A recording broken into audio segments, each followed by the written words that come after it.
इधर योगी आदित्यनाथ ने खाई कसम, उधर अमृतपाल सिंह हो गया गिरफ्तार। पंजाब पुलिस के सामने गिड़गिड़ा कर बोला, मुझे छोड़ दो।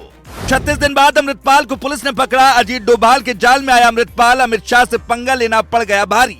अमृतपाल के दोस्त ने ही उसे दिया धोखा। गुरुद्वारे से पुलिस को सीधे गया फोन। अजीत डोभाल ने जिस जासूस को लगाया था उसने काम कर दिया। इधर दिल्ली में बैठकर अमित शाह प्लानिंग कर रहे थे और उधर अमृतपाल लगातार फरार चल रहा था, जिसके बाद लोग अमित शाह के मजे लेने लगे थे और देश की सुरक्षा एजेंसियों का मजाक बना रहे थे। कुछ लोगों को यही लग रहा था कि अब अमृतपाल बचकर देश छोड़कर भाग निकला है और सुरक्षा एजेंसियां उसका कुछ नहीं कर पाई, लेकिन सारी बातें धरी की धरी रह गईं। अमृतपाल को पकड़ने में पंजाब की पुलिस नाकाम साबित हुई थी। पंजाब पुलिस की करीब 100 गाड़ियां उसके पीछे लगी हुई थी, लेकिन सभी को चकमा देकर वो फरार हो गया था। जिसके बाद इस मामले में अमित शाह ने खुद दखल देने का फैसला किया था और सुरक्षा एजेंसियों को काम पर लगा दिया था। पंजाब पुलिस अमृतपाल की तलाश कर रही थी और खुफिया एजेंसियां अमृतपाल के काले कारनामों की कुंडली खंगाल रही थी।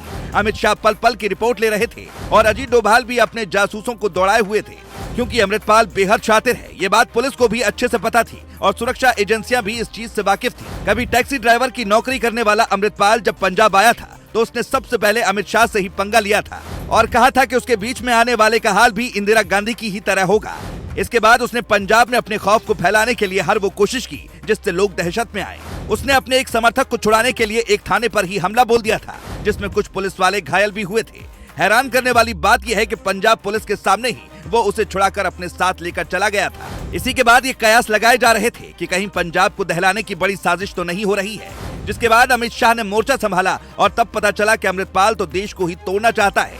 अमृतपाल के दिमाग में खालिस्तान बनाने की सोच चल रही थी। वो लगातार अपने समर्थकों की भीड़ इकट्ठा कर रहा था और खबरों की माने तो वो अपनी खुद की सेना भी तैयार कर रहा था, जिसका मकसद केवल इतना था कि किसी भी सूरत में पंजाब में बवाल किया जाए और देश को बांटा जाए।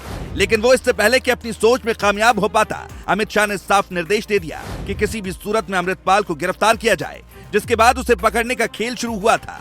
लेकिन पंजाब पुलिस के चंगुल से अमृतपाल भागने में कामयाब हो गया था। इसके बाद जो उसके बारे में खुलासे हुए वो वाकई में चौंकाने वाले हैं। मीडिया रिपोर्ट की माने तो अमृतपाल को विदेश से भारत को तोड़ने का सपना देखने वाले खालिस्तानी समर्थक पैसा दे रहे थे। इतना ही नहीं, उसके पाकिस्तान के कनेक्शन भी सामने आए, जिसमें दावा किया गया कि वो पाकिस्तान की खुफिया एजेंसी के इशारे पर काम कर रहा था।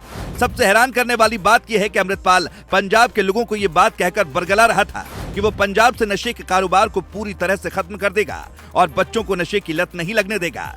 लेकिन सभी के होश ताबड़ गए जब पता चला कि अमृतपाल के ड्रग्स माफिया से भी संपर्क थे। हालांकि अमृतपाल को गिरफ्तार कर लिया गया है। अब इस मामले में खुद सुरक्षा एजेंसियां पूछताछ करेंगी ताकि अमृतपाल से ये पता लगाया जा सके कि भारत के खिलाफ किस किस ने मिलकर साजिश रची। Bureau report.